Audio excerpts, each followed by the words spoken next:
देख रहे हैं देश का सबसे लोकप्रिय चर्चित कार्यक्रम आर पार, प्राइम टाइम का सबसे ज्यादा देखे जाने वाला कार्यक्रम। महागठबंधन के फ्लोर टेस्ट का वक्त करीब आ गया है और अगले महीने की 17 तारीख से मॉनसून सत्र की शुरुआत हो सकती है और इस सत्र की शुरुआत के साथ ही यह पता चल जाएगा कि कौन किसके साथ, कौन किसके खिलाफ। ऑर्डिनेंस पर कांग्रेस का असली रुख क्या है, इसकी पूरी पिक्चर देश के सामने होगी, लेकिन ट्रेलर अभी से देखना शुरू हो गया है क्योंकि कांग्रेस के दिग्गज नेता और पूर्व केंद्रीय मंत्री अजय माकन का आरोप है कि अरविंद केजरीवाल विपक्ष की एकता को खंडित कर रहे हैं। केजरीवाल बीजेपी से मिल गए हैं जी और जेल जाने से बचने के लिए ऐसी हरकतें कर रहे हैं। तो दूसरी तरफ आम आदमी पार्टी कह रही है कि राहुल गांधी जिस मोहब्बत की दुकान चलाने की बात करते हैं वो दुकान दिखनी भी चाहिए, खुलनी भी चाहिए, लेकिन मुद्दा सिर्फ आप और कांग्रेस का नहीं है। ममता बनाम लेफ्ट की लड़ाई भी चल रही है और कई मुद्दों पर महागठबंधन वाले दलों का अलग अलग सुर है और अलग ताल है। जेडीयू और आम आदमी पार्टी दोनों यूसीसी के पक्ष में खड़ी हो गई हैं, यानी गठबंधन में अभी से पलीता लगाना शुरू कर दिया गया है। तो सवाल है कि क्या यह गठबंधन बनने से पहले बिखर जाएगा? आज इसी सवाल पर होगी देश की सबसे बड़ी पॉलिटिकल चर्चा। गठबंधन का सपना, स्वार्थ अपना अपना।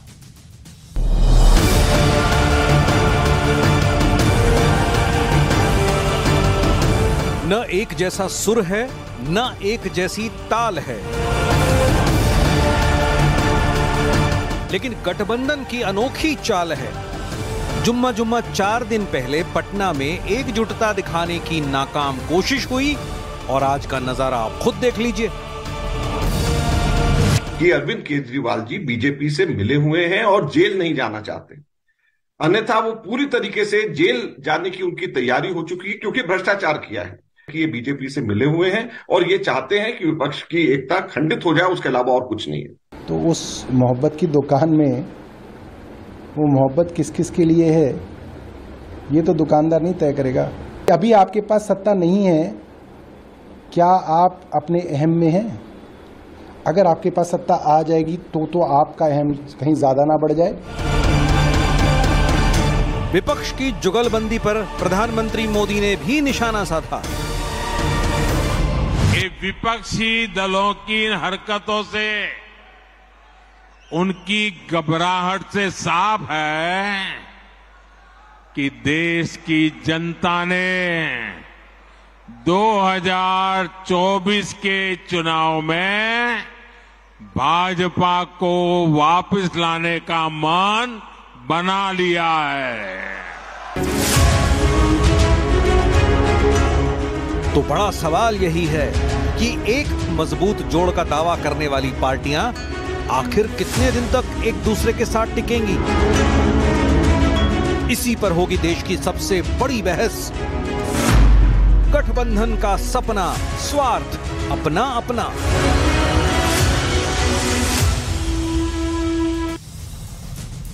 और अब वक्त है आर पार के सुप्रसिद्ध विश्लेषण का। आइए आपको दिखाते हैं गठबंधन की राह में कांटों का विश्लेषण। बंगाल पंचायत चुनाव, अधीर रंजन चौधरी ने टीएमसी को चोरों की पार्टी कहा, ममता बनर्जी को बीजेपी की बी टीम तक बता दिया और कांग्रेस के कार्यकर्ता मारे जा रहे हैं बंगाल के अंदर, लेकिन एक छत के नीचे थे कांग्रेस अध्यक्ष मल्लिकार्जुन खड़गे, राहुल गांधी और ममता बनर्जी। बढ़ता हूं मैं आगे।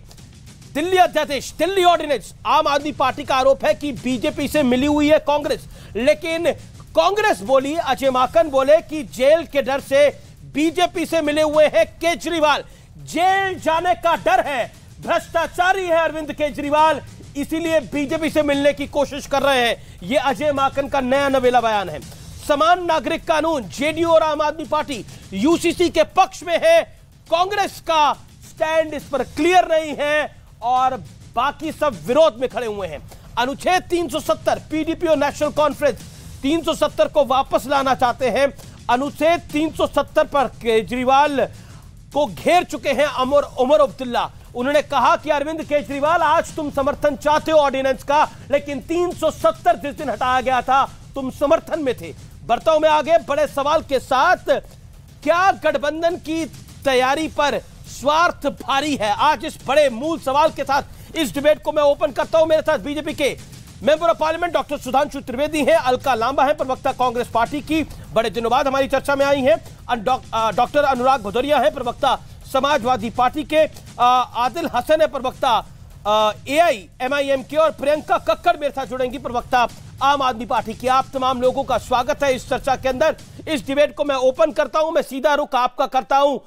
अलका लांबा, क्या आपको लगता है जो लाइन कांग्रेस ने खींची है, अजय माकन आपके बड़े नेता हैं, वो कह रहे हैं कि अरविंद केजरीवाल को डर है जेल जाने का, दूसरी तरफ विपक्षी एकता की बात आम आदमी पार्टी कह रही है, वो कह रही है अगर एकता करनी है तो ऑर्डिनेंस को के खिलाफ आना पड़ेगा।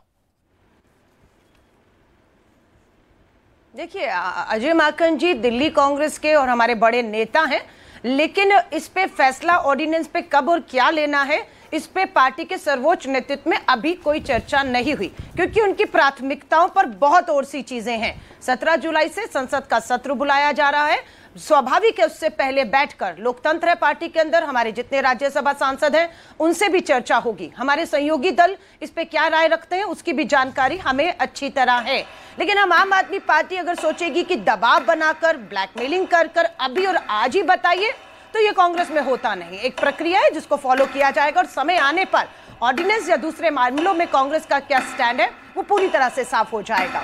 पहली मीटिंग 23 जून को जो हुई है आपके पटना में, वो कामयाब मीटिंग रही है और बाकी दल एकजुट होकर ये कह चुके हैं हम एक हैं और एक होकर लड़ेंगे और इन ताकतों को, हम तानाशाह ताकत को मिलकर हराएंगे। अगली मीटिंग 12 जुलाई को आपके शिमला में होने वाली है। उससे पहले आम आदमी पार्टी ने एक पत्र जारी कर दिया है कि ऑर्डिनेंस का फैसला आएगा तब वो उस मीटिंग में आएंगे, तो वो उनका फैसला है। लेकिन हमने कब कॉल लेनी है, हम अपने समय पर इस पे कॉल ले लेंगे। पर हम ये जरूर मानते हैं कि केंद्र में एक तानाशाह सरकार है जो संविधान की हत्या कर रही है, लोकतंत्र की हत्या कर रही है और अलोकतांत्रिक तरीकों से ऑर्डिनेंस के माध्यम से अपने फैसले, चाहे कृषि कानून हो, अब मैं प्रियंका कक्कड़ का रुख करता हूं। प्रियंका कक्कड़, सौरभ भारद्वाज कहते हैं मोहब्बत की दुकान में मोहब्बत किस किस के लिए है ये दुकानदार तो तय नहीं करेगा। आपके पास भी अभी सत्ता नहीं है तो आप में अहंकार है, अगर सत्ता आ जाएगी तो आपका अहंकार कहीं ज्यादा ना बढ़ जाए। अमीश जी, सभी को नमस्ते। अमीश जी, गठबंधन कांग्रेस, ये कांग्रेस को सबको, कांग्रेस पर निर्भर करता है, कांग्रेस को सबको साथ लेकर चलना होगा, कांग्रेस को अपना मत भी डिसाइड करना होगा। ऑर्डिनेंस पे किसी तरह का दबाव नहीं है, ये तो बहुत ही क्लियर है कि एक ब्लैक ऑर्डिनेंस है जिसने कॉन्स्टिट्यूशन का उल्लंघन किया है, तो कॉन्स्टिट्यूशन के उल्लंघन में लाइक माइंडेड होना जरूरी है। तो कांग्रेस को इस पर, उनके एटीट्यूड पर ही डिपेंड करता है कि आगे विपक्षी एकता को लेकर। क्यों कर रहे हैं? ये ब्लैकमेलिंग नहीं है, ये हमारा यही एजेंडा था। शुरू से हमने यही कहा था कि राज्यसभा में जब इस गैर कानूनी, गैर असंवैधानिक अध्यादेश को लाया जाएगा तो उसको सेमीफाइनल माना जाएगा। वही स्टैंड हमारा आज भी है। तो अब कांग्रेस को फैसला करना होगा वो किस सबको साथ लेके चलना चाहती है कि नहीं। ये the ball lies in their court. जी, आपने अपनी बात को 10 सेकंड कम में समाप्त करा। सुधांशु त्रिवेदी, मैं आपका रुख करता हूं। क्या आपको लगता है जो प्रधानमंत्री ने बोला, उन्होंने बोला सब अपने स्वार्थ के लिए, पारिवारिक स्वार्थ के लिए एक साथ है, क्या आपको लगता है कि ये जो एकता का शोर है और गठबंधन पर जो जोर है, इस पे आज हमने देखा यूसीसी के मुद्दे पर भी आम आदमी पार्टी ने समर्थन कर दिया और जेडीयू ने भी कर दिया। देखिए, राहुल गांधी जी कहते हैं कि वो मोहब्बत की दुकान सजा रहे हैं और आम आदमी पार्टी की तरफ से सौरभ भारद्वाज जी ने कहा इनकी मोहब्बत की दुकान का अर्थ क्या है। तो मुझे याद आता है कि इन लोगों का प्यार कुछ कुछ वैसा है जैसा वो पुराना एक गीत था 70 के दशक की, उसकी एक पंक्ति थी ना, कोई शर्त होती नहीं प्यार में मगर प्यार शर्तों पे तुमने किया। तो इनका प्यार मोहब्बत शर्तों पे है कि मेरी शर्त को सूट करेगा तो ये, नहीं तो दूसरे शर्त को ये। और दूसरा, इन दोनों पार्टियों के साथ एक बहुत बड़ी दुविधा ये है कि आम आदमी पार्टी ने कांग्रेस का ही वोट हड़प कर दोनों जगह सत्ता बनाई।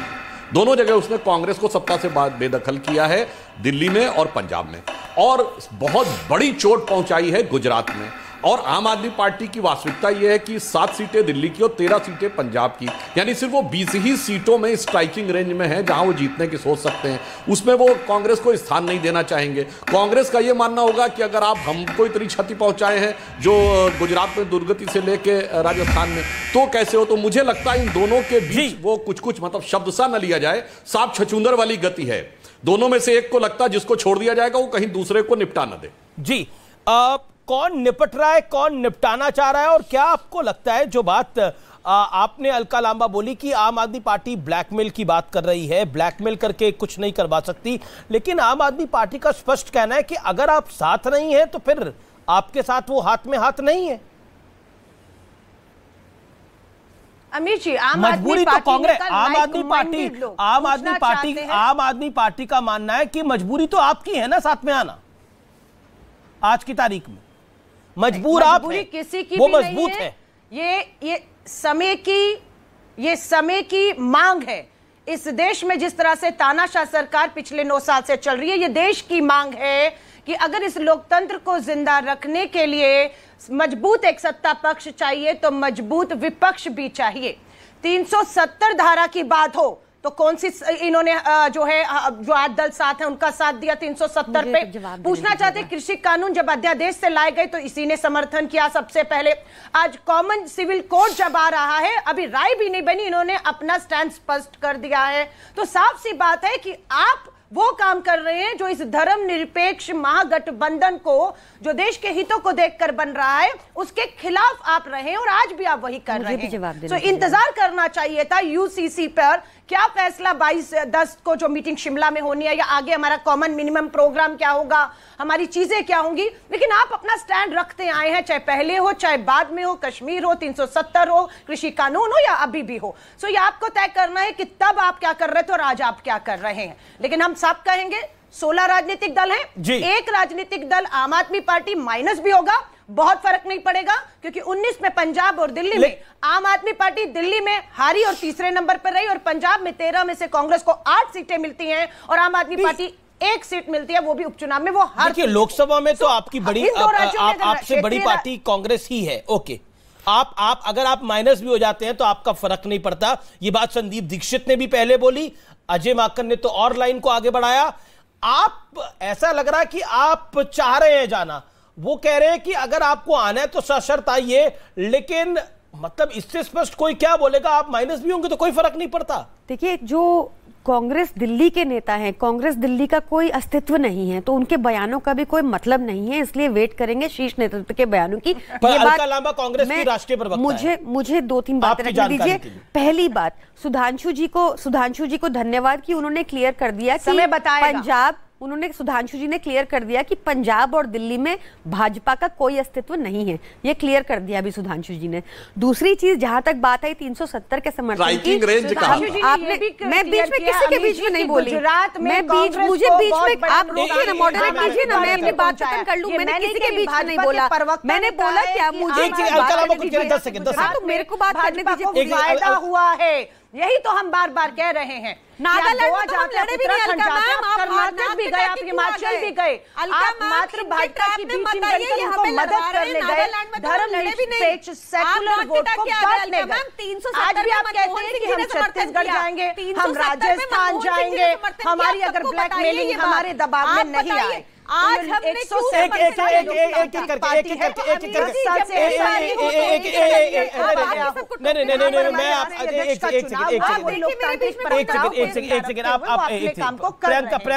प्रियंका जी, मेरा निवेदन, आप मुझे मत सिखाइए कि मुझे क्या करना है, मैं आपको भी मौका दे रहा हूँ।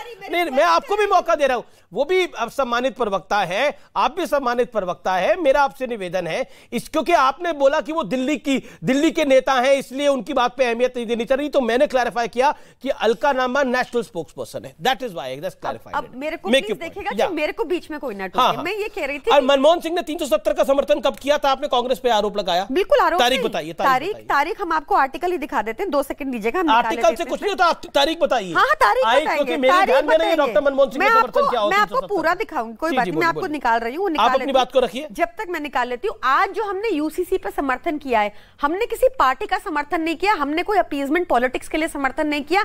ये बात कॉन्स्टिट्यूशन में लिखी हुई है आर्टिकल 44 में, और कल को अगर भाजपा कहेगी कि वो आर्टिकल 39 भी इंप्लीमेंट करना चाहती है, जिसमें लिखा है कि सिर्फ 1% के ऊपर वेल्थ कॉन्सेंट्रेट ना हो, स्टेट को ऐसी पॉलिसीज बनानी चाहिए, तो हम भाजपा का नहीं, तब भी हम संविधान का समर्थन करेंगे। तो ये संविधान का समर्थन किया। जब हम काले अध्यादेश की बात करते हैं तो संविधान के उल्लंघन की बात करते हैं। हमारा इतना सिंपल सा है। जहां तक रही मनमोहन सिंह, कांग्रेस तो यही कह रही है ना कि आप सबका वेट करते हैं, लेकिन आपने अकेले ही फैसला ले लिया। कांग्रेस ने हमारा बयान पूरी तरह सुना नहीं। हमने कहा कि हम इसके समर्थन में हैं, but at the same time सारी एक्सपर्ट कमिटीज को बुलाइए, सब पॉलिटिकल पार्टी से चर्चा होगी, पूरी जनता से चर्चा होगी, उसके बाद इम्प्लीमेंट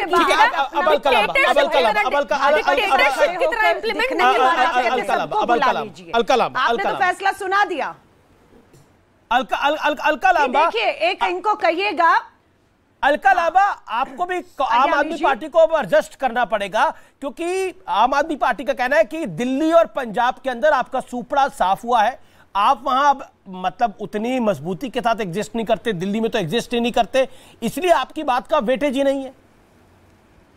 हैसियत तो पहले आप लोगों ने अपनी कम कर ली ना कांग्रेस को। मानते हैं कि जब राज्यों में विधानसभा का चुनाव होता है और देश का चुनाव होता है, दोनों को वोटिंग पैटर्न अलग अलग होते हैं, एक जैसा मत नहीं होता। मुझे मालूम है 19 का लोकसभा का चुनाव उठाइए और देखिए आम आदमी पार्टी पंजाब और दिल्ली में खड़ी कहां थी।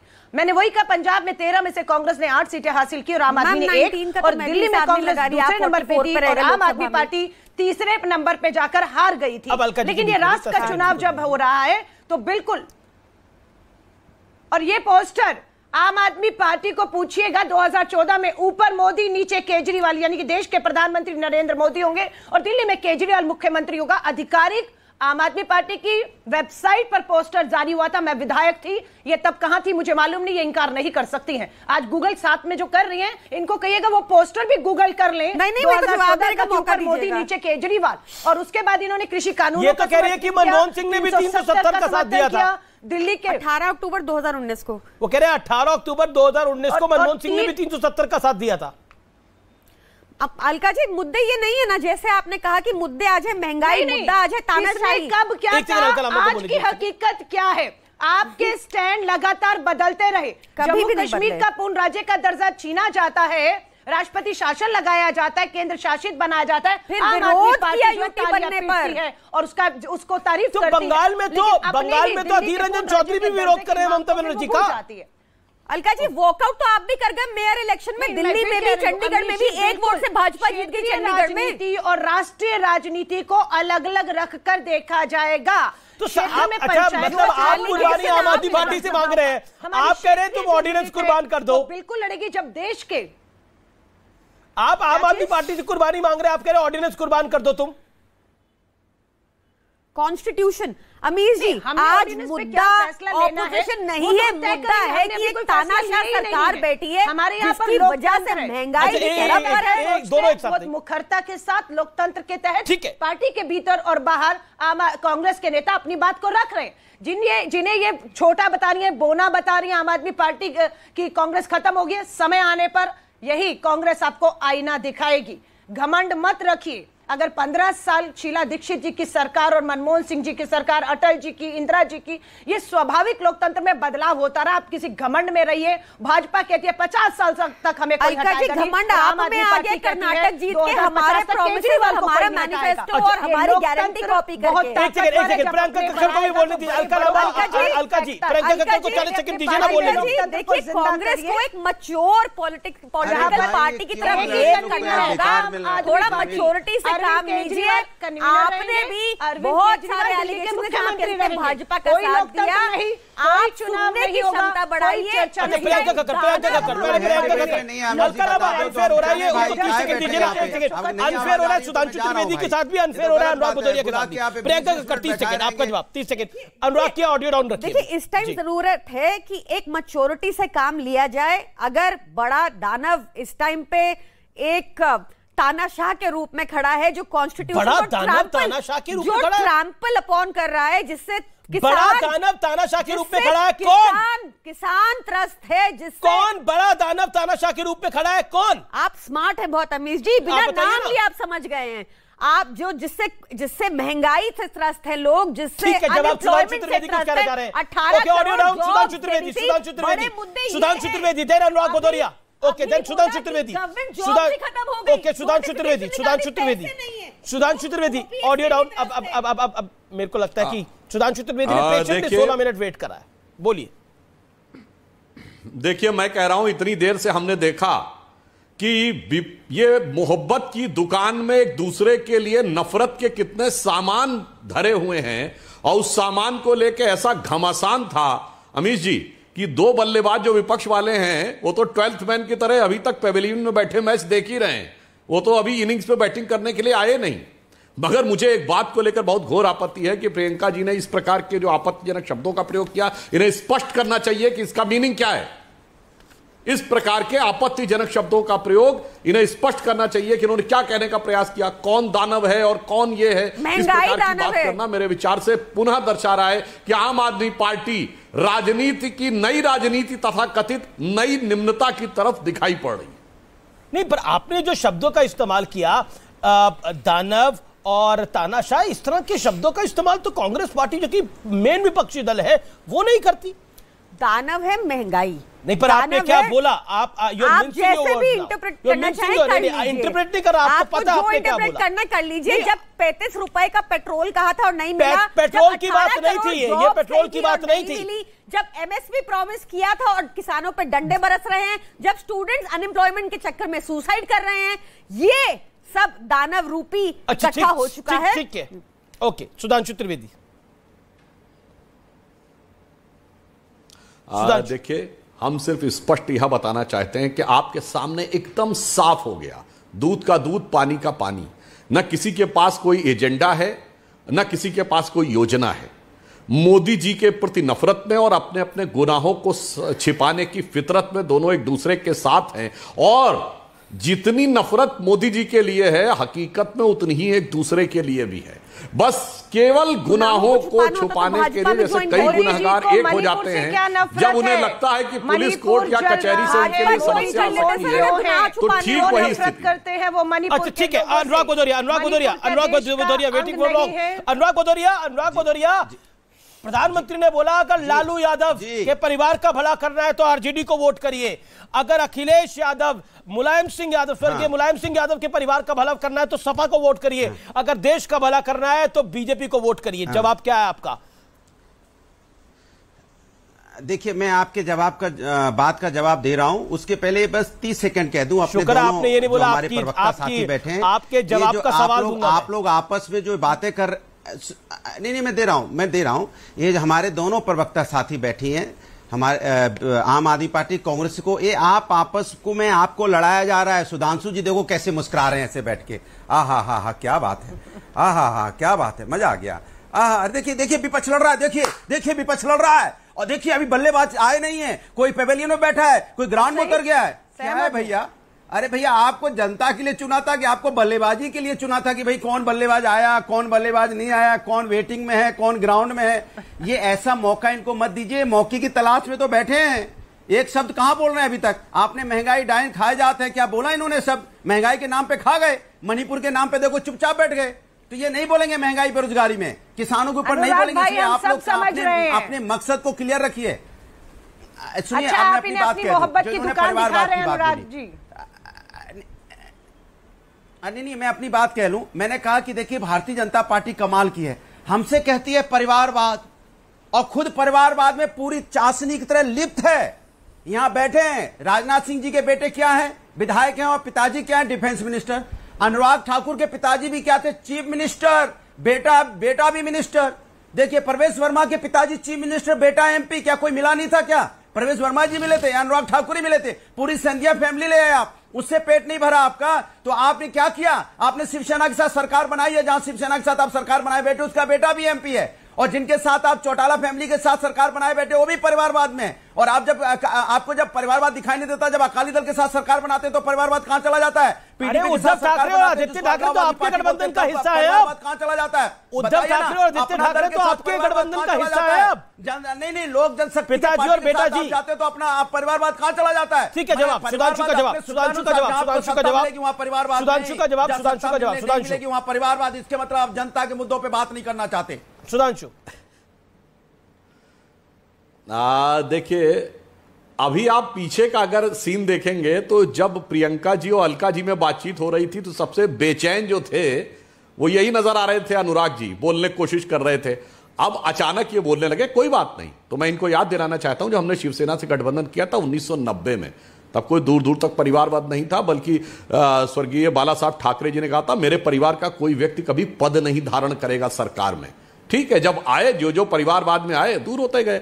अकाली दल में जिस जमाने में हमने 90 में किया था, उस जमाने में कोई परिवारवाद नहीं था। अब तो वो आपके साथ है भाई, जैसे ही उनके ऊपर परिवारवाद का रंग चढ़ा वो आपके साथ हो गए। परिवारवाद क्या होता है मैं एक नहीं कई बार स्पष्ट कर चुका हूं, अनुराग जी आप सुनना नहीं चाहते। परिवारवाद ये होता है जब से आपकी पार्टी बनी है तब से आज तक पार्टी का नेतृत्व, राष्ट्रीय अध्यक्ष अथवा मुख्यमंत्री का पद सिर्फ एक परिवार के पास है। तो वास्तविकता में होता यह कि जैसे मैं उदाहरण बता रहा हूं कि अमीश देवगन जी इस समय एंकर हैं, इस समय न्यूज 18 के शो के, तो अमीश देवगन जी के परिवार का कोई व्यक्ति पत्रकारिता में नहीं आएगा, न्यूज नेटवर्क 18 नहीं ज्वाइन करेगा, ये नहीं कहा जा सकता। अनुराग ये क्या तरीका, अनुराग ये क्या तरीका, ऑडियो डाउन करना पड़ेगा।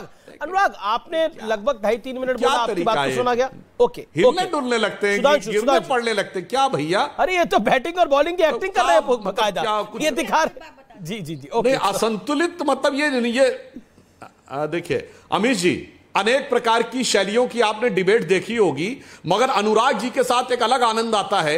ये डांस इंडिया डांस वाली श्रेणी की नृत्य शैली की डिबेट करते हैं, हाथ भी हिलता है, पांव भी हिलता है, सर भी घूमता है। ओ खैर अलग बात। मैं बता रहा था परिवारवाद किसे कहते हैं कि जैसे अमीश जी आप अगर एंकर हैं और अब आप ये ऑडियो डाउन करिए, अनुराग भाई का ऑडियो डाउन करिए, छोड़ेंगे तो आपके।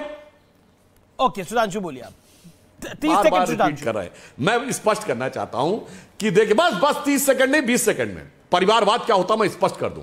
जैसे न्यूज 18 चैनल में आपका कोई परिवार का व्यक्ति नहीं आएगा, ये नहीं कहा जा सकता, न पत्रकारिता नहीं ज्वाइन करेगा, ये नहीं कहा जा सकता। मगर परिवारवाद ये होता है कि अमीश देवगन जी ये कहें कि जिस दिन मैं आर पार छोड़ूंगा उसके बाद मेरे ही परिवार का कोई व्यक्ति इसका एंकर होगा। ये सारी की सारी पार्टियां ऐसी हैं, पद किसी को भी दे दे, एंकर वही है परिवार।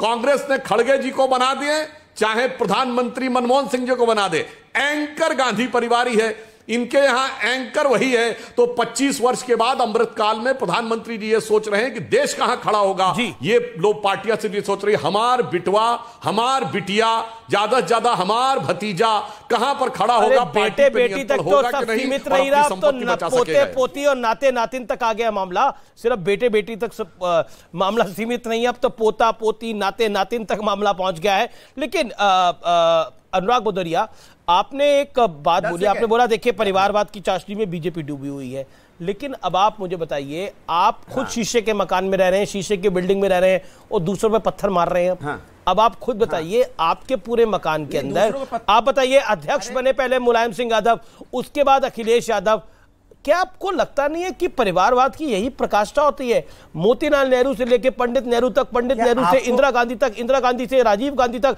राजीव गांधी से सोनिया गांधी तक, सोनिया गांधी से राहुल गांधी तक, राहुल गांधी से प्रियंका गांधी तक, शरद राव पवार से सुप्रिया सूर्य तक, सुप्रिया सूर्य से अजीत दादा पवार तक। बताइए क्या बोलेगा? नहीं लगता, अब बोलने दीजिए, बोलने ना। आपको नहीं लगता आदरणीय कल्याण सिंह जी के बाद उनका बेटा, उनके बाद पोता भी है? सही बोला आपने, बीजेपी में पोता भी आ गए हैं।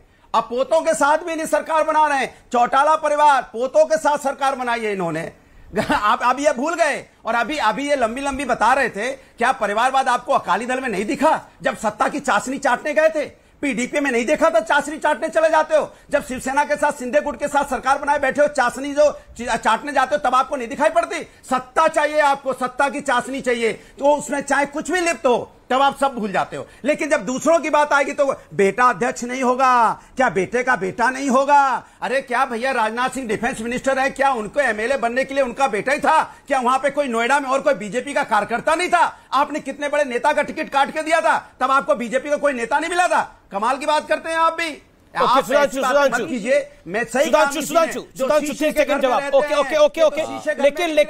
शायद मुझे लग रहा है, एक सेकंड छोड़िए सुधांशु, मैं बताता हूं एक लाइन सुनिए। सत्ता की चाशनी जानते क्या होती है? आपके प्रथम परिवार का, मैं इनसे चुनौती से पूछता हूं, एक व्यक्ति बता दें जिसने कहीं ना कहीं सत्ता की चाशनी ना चाटी हो। परिवारवाद यह होता है। मीडिया में रिपोर्ट आई थी 30 से 35 लोग हैं इनके परिवार के, प्रथम परिवार के। एक व्यक्ति बताएं जो फर्स्ट ब्लड रिलेटिव हो मुलायम सिंह जी का और कोई ना कोई पद ना मिला हो, बताइए। चुनौती से पूछता हूं, इधर उधर की बातें करने लगते हैं। अनुराग भदौरिया बताइए। एक जमाने में पंचम की सरकार कहा जाता था, पंचम में 5 मुख्यमंत्री हैं। अरे बोलिए भाई, चलिए नाम बताइए। अरे परिवार के व्यक्ति का। अरे कांग्रेस तो फिर भी एक व्यक्ति रहा, इनके तो सब एक साथ। बोलिए, बीच में बोलेंगे। मुलायम सिंह जी का फर्स्ट ब्लड रिलेटिव जिसने कोई पद नहीं लिया, बोलिए। अरे सुन लीजिए, सुनाइए, सुन तो लीजिए। सुनिए, बिना हेलमेट के बैटिंग कर रहे हो, बिना हेलमेट के बैटिंग कर रहे हो, की चाशनी चटाइए, बोलिए। बताइए, आप बताइए, आप बताइए। डिफेंस मिनिस्टर, नाम बताइए, भागिए नहीं। आप फिर नाम बताइए, भागिए नहीं। मैं ब्रेक के लिए रुक रहा हूं, मैं ब्रेक के लिए रुक रहा हूं। आर पार में वापस लौट रहे हैं। आप देखते रहिए आर पार, एक बड़ी ब्रेकिंग स्टोरी के साथ। आप देखते रहिए आर पार।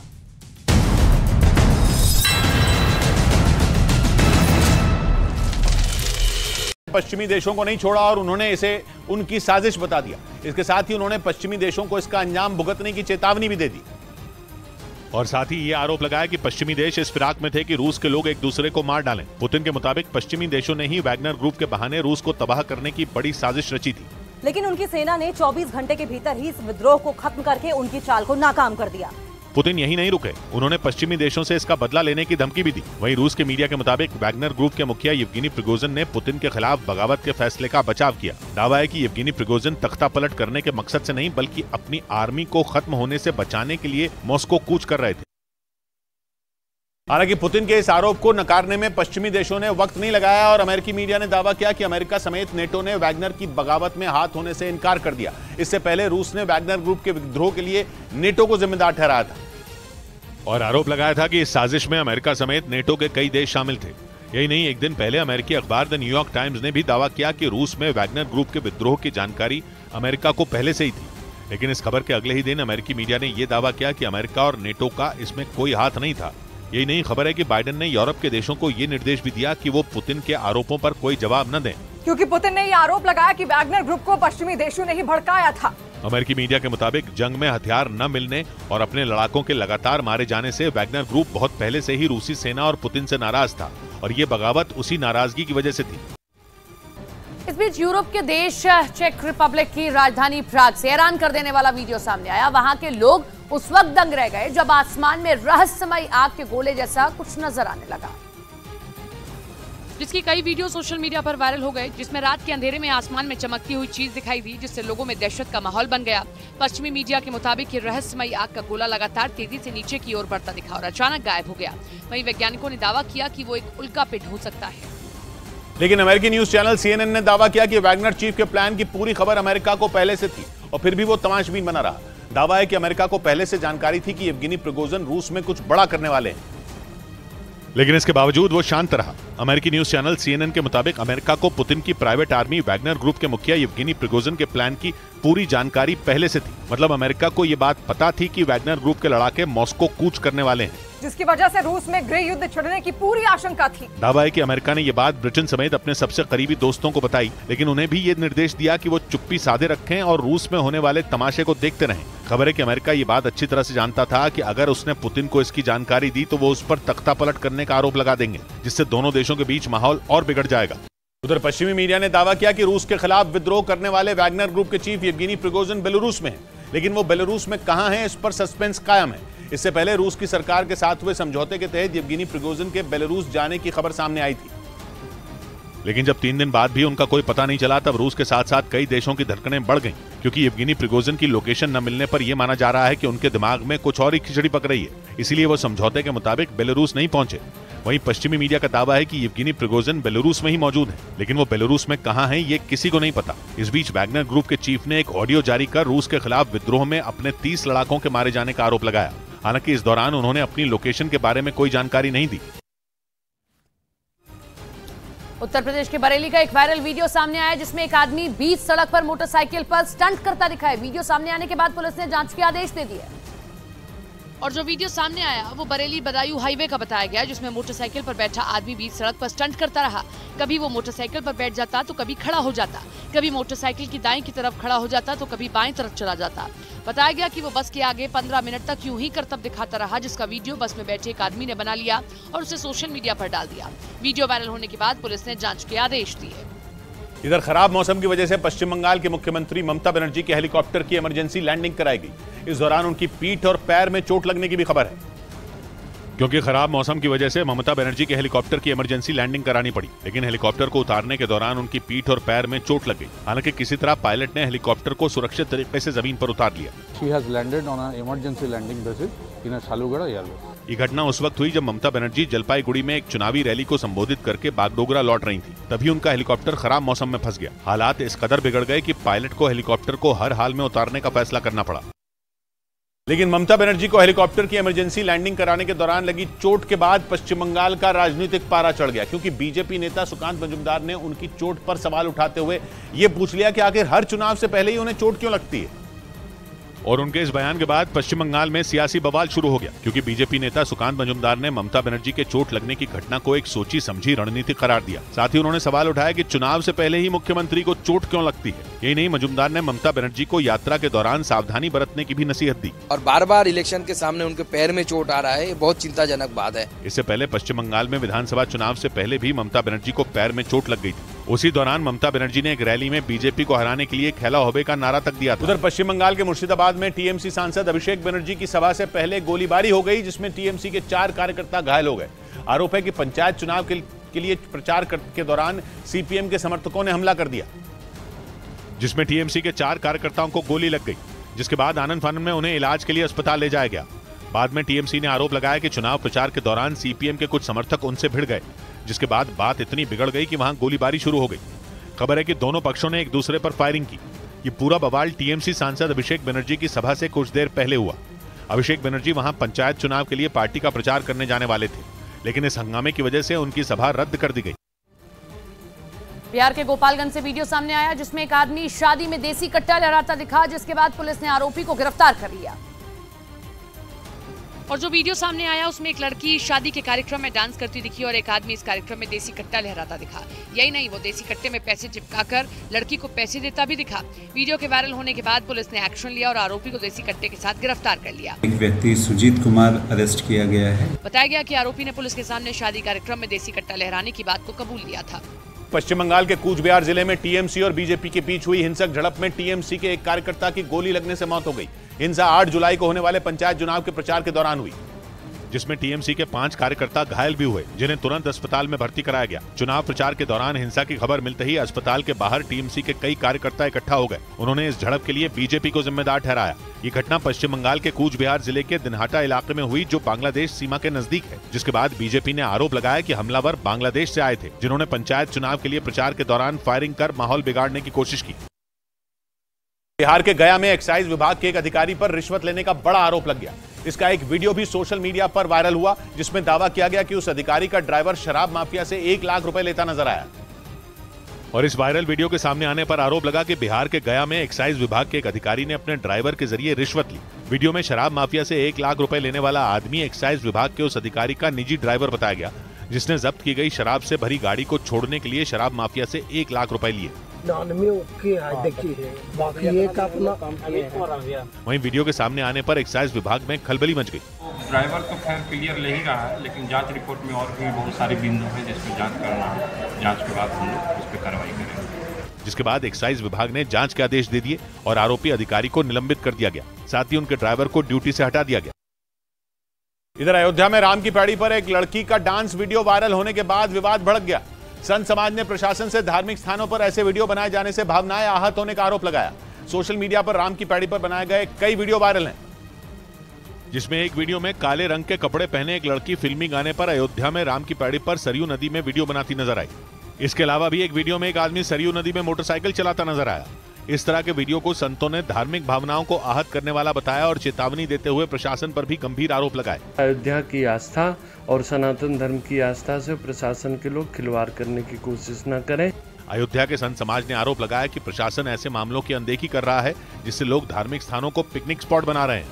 उधर मध्य प्रदेश के भिंड में पार्षद के पति की बुरी तरह से पिटाई कर दी गई। बताया गया कि उसका गांव के कुछ लोगों से झगड़ा हो गया था और बात इतनी बढ़ गई कि नौबत मारपीट तक पहुंच गई और 2 गुट आपस में भिड़ गए। जो तस्वीरें सामने आई उसमें लाठी से मार होती दिखी। एक गुट दूसरे पर ताबड़तोड़ लाठियां बरसाता दिखा। बताया गया कि इस मारपीट में पार्षद का पति बुरी तरह घायल हो गया, जिसे बाद में अस्पताल में भर्ती करना पड़ा।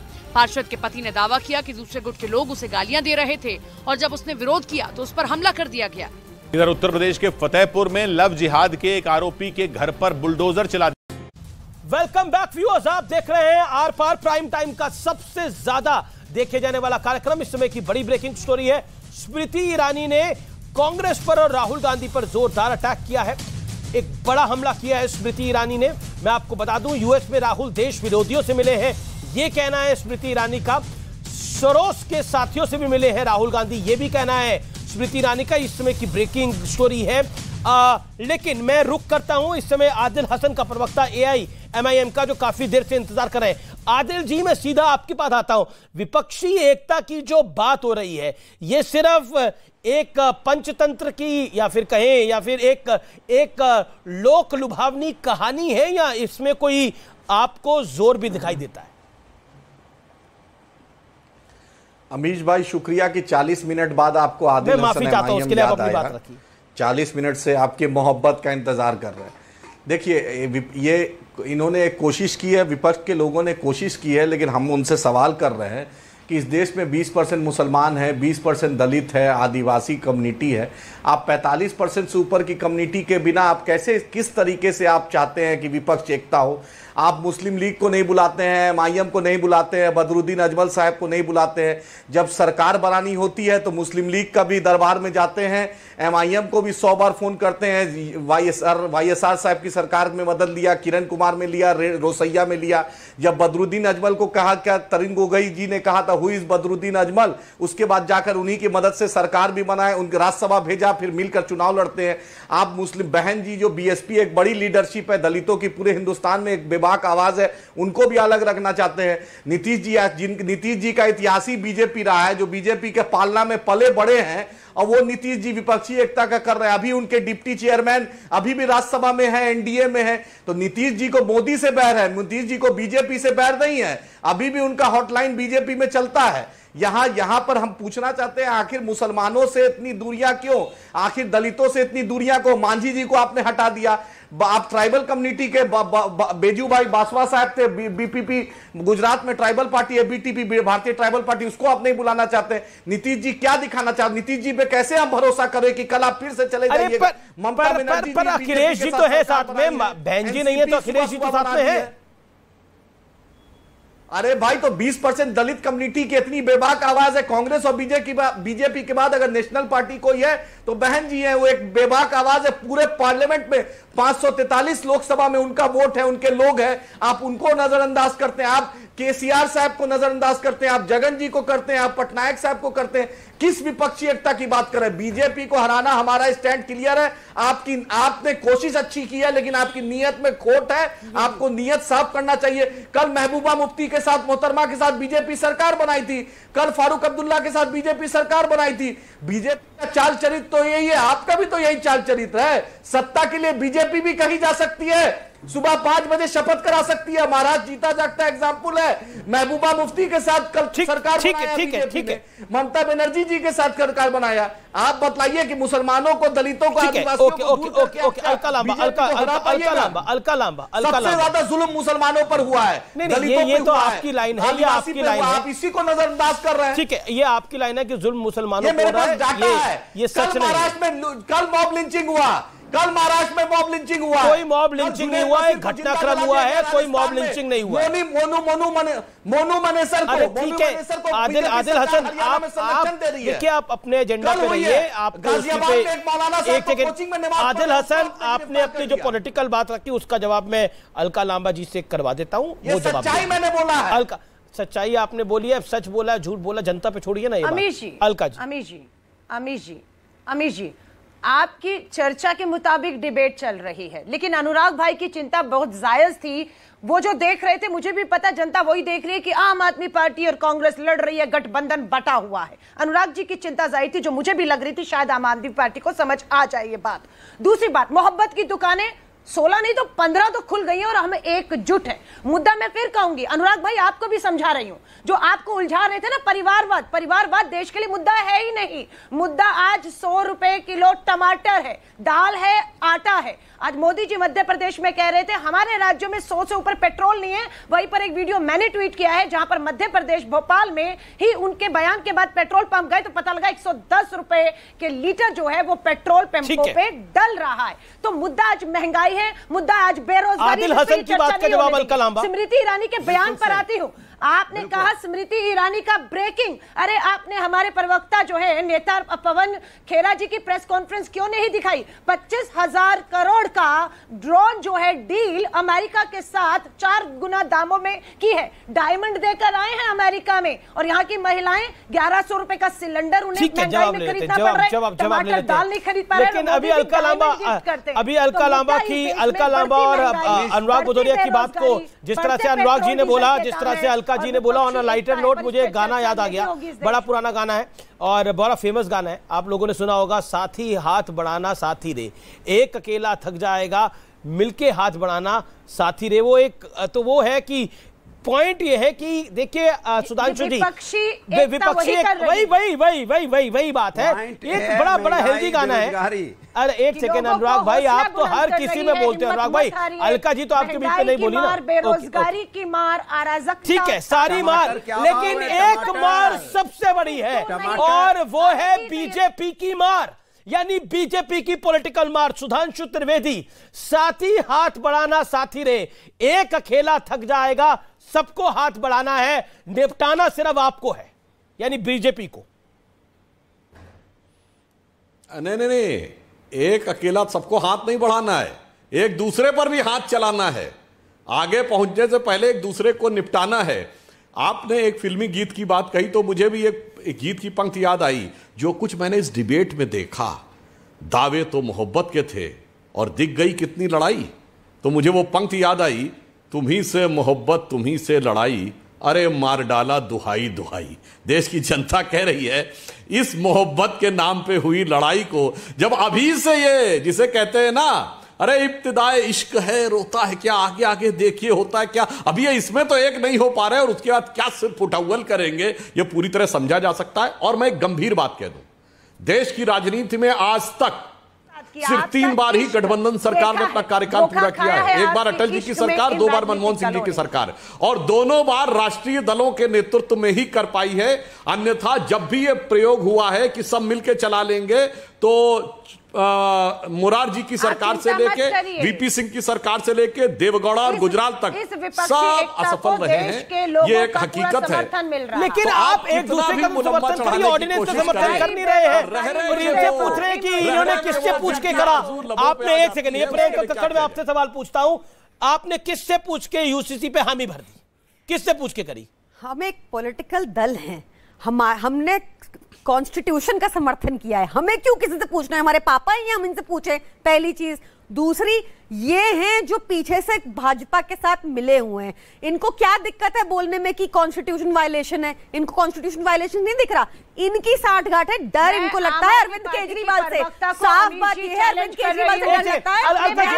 वो पहली बार बोल रही हूं, बोलती नहीं हूं, ये बोलने लग जाते हैं। ये कहां से इतना घमंड लाते हैं? मैं इनको बार-बार तब भी कह रही थी थोड़ा मैच्योरिटी से काम लीजिए। आज दानव है महंगाई, आज दानव है बेरोजगारी, ये तब भी नहीं बोलने।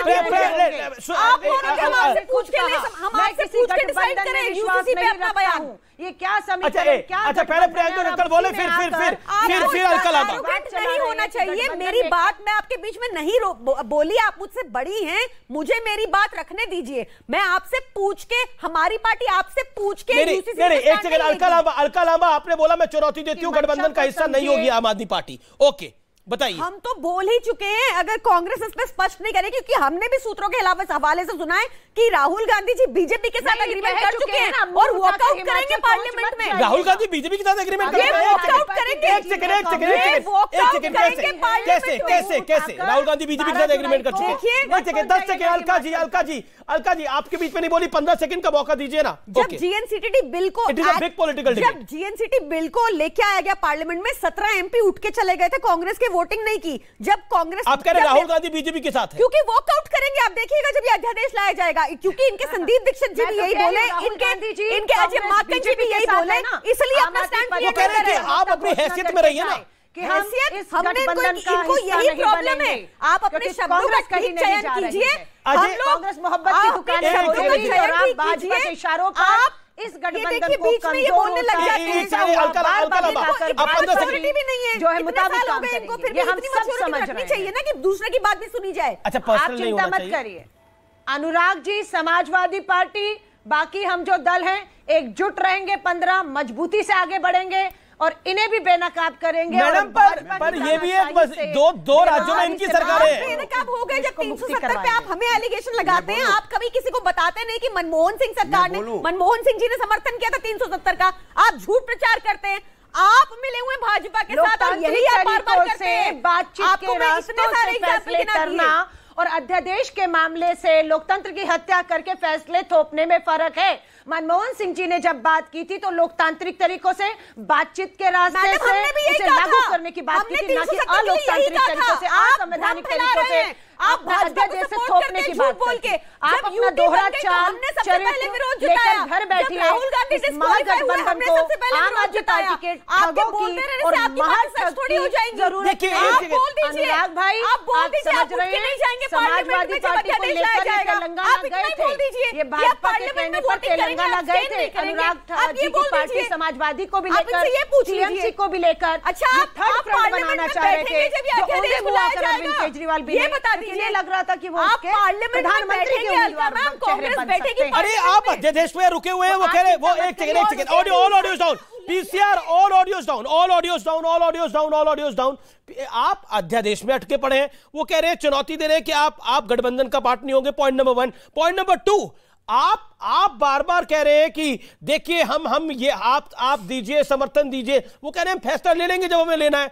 लेकिन अब तो आपको गठबंधन, और अजय माकन कह रहे हैं कि अरविंद केजरीवाल जेल जाने से बच रहे हैं, इस वजह से ये पूरा खेल खेल रहे हैं। मैं आपको बहुत साफ बता रही हूँ 10 सेकंड कि पार्लियामेंट में जब ये अध्यादेश आएगा, आप कांग्रेस से बुलवा दीजिए कि वो उठ के नहीं जाएंगे, उसमें आपको आंसर मैं क्यों बुलवाऊं? आप बोल दीजिए उनको, मैं तो सवाल ही पूछ सकता हूं, मैं बुलवा दूं कांग्रेस से। जी जी,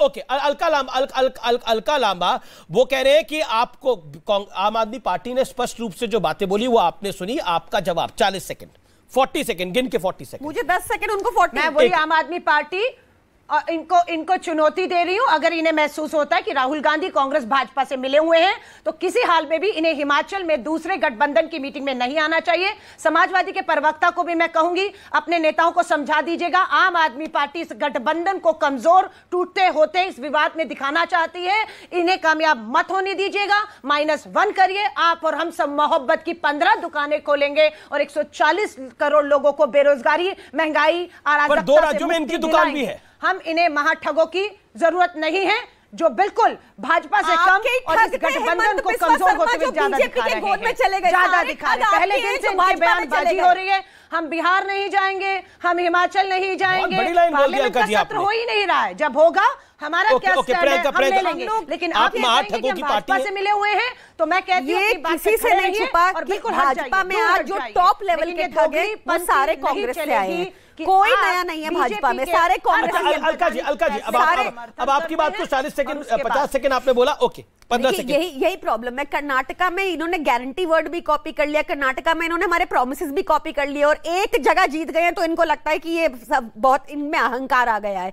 प्रॉब्लम ये है कि आज एक बड़ी प्रॉब्लम खड़ी है, उसमें हम बार बार कह रहे हैं कि हम यहाँ कॉन्स्टिट्यूशन का उल्लंघन हुआ है, पर ये साथ दे रहे हैं भाजपा का उस उल्लंघन में। उसका लेकिन मुझे समझ में नहीं आ रहा, आम आदमी पार्टी को सिंगल आउट किया जा रहा है। जेडीयू ने भी तो यूसीसी के पक्ष में बात बोली है। आपको वोट नहीं, आप बताइए। जेडीयू से कोई प्रॉब्लम नहीं है, जेडीयू से प्रॉब्लम नहीं है। तो अरविंद केजरीवाल से डर लगता है, डर अरविंद केजरीवाल से लगता है, क्योंकि इनके पास आइडिया क्राइसिस है, इनके पास लीडरशिप क्राइसिस है। डर अरविंद केजरीवाल का है, डर अरविंद केजरीवाल का। अलका लांबा, आप लोगों को जेल जाने से डर लगता है। अरविंद केजरीवाल को जेल जाने से तो किसी से डर नहीं लगता, हमें आदत है जेल जाने की, हमें आदत है जांचों की, जेपीसी से शराब लिकर पॉलिसी में, इसमें कोई दो राय नहीं। अगला शिकंजा दिल्ली के महाठग अरविंद केजरीवाल पे कसने वाला है और वो जेल जाने से बचाने के लिए कभी गुजरात जाते, जैसे सुधांशु जी ने कहा कि गुजरात में जाने से भाजपा को लाभ हुआ है। महाठग है Rahul Gandhi,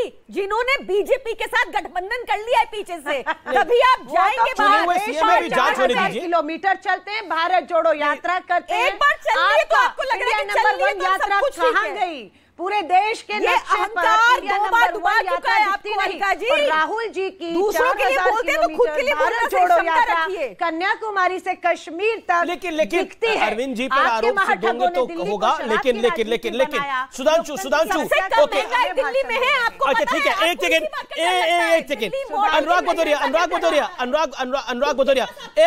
Bhadauria, Sudhanshu Trivedi, all audios down. देखिए वो दोनों भी इंतजार कर रहे हैं पेशेंटली अपनी टर्न का। अनुराग जी, मेरा बड़ा सवाल ये है, जो बात आदिल हसन ने बोली, उसके बाद प्रियंका कक्कड़ जी ने भी बोली, क्या आपको लगता है कि कहीं ना कहीं यूसीसी के विषय पर समाजवादी पार्टी का क्या हाल है? क्योंकि आम आदमी पार्टी को तो आप बुरा भला कह रहे हैं कि उसने यूसीसी का समर्थन कर दिया, लेकिन जेडीयू का क्या करेंगे? जिनके घर खाने पे गए थे, समर्थन तो उन्होंने भी कर दिया। मैं दो लाइन में बोल दे रहा हूं। सुधांशु जी आजकल बहुत गाने वाने गाते हैं, उनके गाने की प्रैक्टिस करनी, क्योंकि 2024 के बाद तो सत्ता रहेगी नहीं, तो गाना बजाना ही चलेगा। तो उन्हीं के स्वर में मैं स्वर मिला देता हूं। नफरत की मीनारें तोड़ो, जहर की बातें छोड़ो, हम प्रेम के परिंदे हैं देशवासियों। चलिए, आपका ये काम तो अच्छा चल रहा है गाने का। Okay, Sudhanshu Trivedi last 20 second. Sudhanshu Trivedi last 20 second. Sudhanshu ji, Sudhanshu 20 second. बड़ा प्रेम दिखाई दे रहा है अभी। सुनिए, देखिए यहाँ पे आपको, अरे ये तो बता दीजिए आपके साथ मिला कौन हुआ है, राहुल गांधी या अरविंद केजरीवाल? अरे मैं अभी आपको बस 3 लाइनों में बता देता हूं जी। एमआईएम को इस बात का मलाल है कि हमें और दूसरों को क्यों नहीं बुलाया गया, और जिन्हें बुलाया गया उनको इस बात का मलाल है कि मेरा जमाल दूसरे से ऊपर क्यों नहीं है। इसलिए मैं कहना चाहता हूं कि कर्नाटक की जीत के बाद मैंने बोला था कि हम तो सिर्फ हारे हैं, मगर हकीकत में कांग्रेस की जीत से जिनके अरमानों पे बिजली गिरी है वो हैं नीतीश कुमार, वो हैं केजरीवाल जी, वो हैं ममता जी, और वो हैं शरद पवार जी। आज उनकी स्थिति ये हो गई जो आपकी डिबेट में दिखी। विपक्षी दलों के लिए एक पंक्ति कहना चाहूंगा कि न तुम ही मिले न मयस्सर तुम्हारी दीद हुई, तुम ही कहो ये मुहर्रम हुई कि ईद हुई। कौन मिला हुआ, कौन नहीं मिला हुआ। लेकिन अब मैं आपसे एक बेहद सेंसिटिव मुद्दे पर बात करने जा रहा हूं, संवाद करना चाहता हूं। 29 जून को बकरी ईद मनाई जाएगी, जोर शोर से मनानी भी चाहिए, लेकिन इससे पहले एक विजुअल काफी वायरल हो रहा है, बहुत परेशान भी कर रहा है। यह मुद्दा बेहद संवेदनशील है, इसलिए इसे ठीक से समझने और समझाने की आवश्यकता है। सबसे पहले आप ये वीडियो को देखिए और इसके पीछे की कहानी को समझिए। ये घटना मुंबई के मीरा रोड पर मौजूद एक हाउसिंग सोसाइटी की है, एक अच्छी सोसाइटी, जहां एक मुस्लिम परिवार बकरी ईद के मौके पर 2 बकरे लेकर आए थे। जिस फ्लोर पर यह परिवार रहता था वहां के सीसीटीवी में ये वीडियो कैप्चर हुए। इसमें साफ देखा जा सकता है कि कुर्बानी के लिए लाए गए 2 बकरे ये दंपत्ति लिफ्ट से अपने फ्लैट में लेकर जा रहे हैं। कहानी आगे बढ़ती है।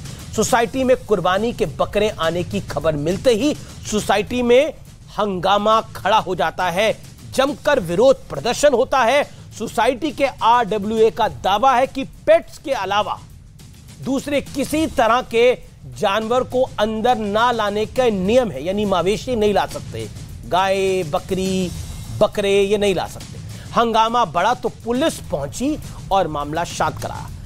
यहां यह भी समझना जरूरी हो जाता है कि हर सोसाइटी में कुछ नियम होते हैं जो सभी के लिए बराबर होते हैं, मान्य होते हैं, लेकिन नियमों के विपरीत यह परिवार इन बकरों को अपने फ्लैट तक ले गया।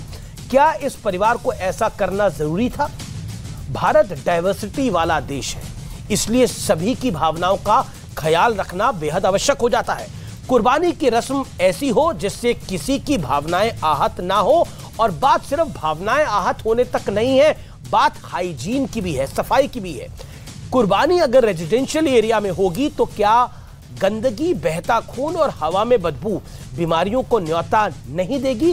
क्या इससे बेहतर यह ना हो कि कुर्बानी प्रशासन के किसी डेजिग्नेटेड, जो कि जगह उसी के लिए होती है, वहां पर दी जाए? और फैक्ट यह है कि हर राज्य में प्रशासन ऐसी जगह मुहैया कराता है जहां गंदगी फैलाए बिना कुर्बानी दी जा सके। इससे बीमारियों के फैलने का खतरा भी बेहद कम हो जाता है। आपको बता दूं, दुनिया के तमाम बड़े देशों में रहने वाले मुस्लिम भी कुर्बानी देते हैं, लेकिन वहां उन्हें सख्त नियमों का पालन करना पड़ता है। शायद आपको यह सुनकर ताज्जुब होगा कि सऊदी अरब में भी सार्वजनिक जगहों पर कुर्बानी की मनाही है। दुबई जैसी ग्लोबल सिटी में तो फूड डिलीवरी कंपनीज की तरह कुर्बानी की होम डिलीवरी की सुविधा है। अमेरिका में स्लॉटर हाउसेस में ही कुर्बानी आप कर सकते हैं। वहीं ब्रिटेन में भी सरकार द्वारा डेजिग्नेटेड स्लॉटर हाउसेस में कुर्बानी दी जा सकती है, आम सड़क पर नहीं। यहां कुछ लोग पाकिस्तान, अफगानिस्तान, बांग्लादेश, सीरिया, इराक जैसे देशों का उदाहरण देंगे जहां सड़क पर, गली में, घर में, कहीं भी खुलेआम जानवरों की कुर्बानी दे दी जाती है। लेकिन क्या आप अपने आसपास ऐसा माहौल देखना चाहते हैं जहां सड़कों पर खून बहे? शायद इसका जवाब है नहीं। और जब इसका जवाब नहीं है तो यह भी सही है कि कुर्बानी डेजिग्नेटेड जगह पे ही होनी चाहिए। योगी आदित्यनाथ ने उत्तर प्रदेश में इसे स्पष्ट रूप से कहा है और देश में भी ऐसा ही होना चाहिए, जिससे एक माहौल स्वच्छ रहे, सुरक्षित रहे। नमस्कार।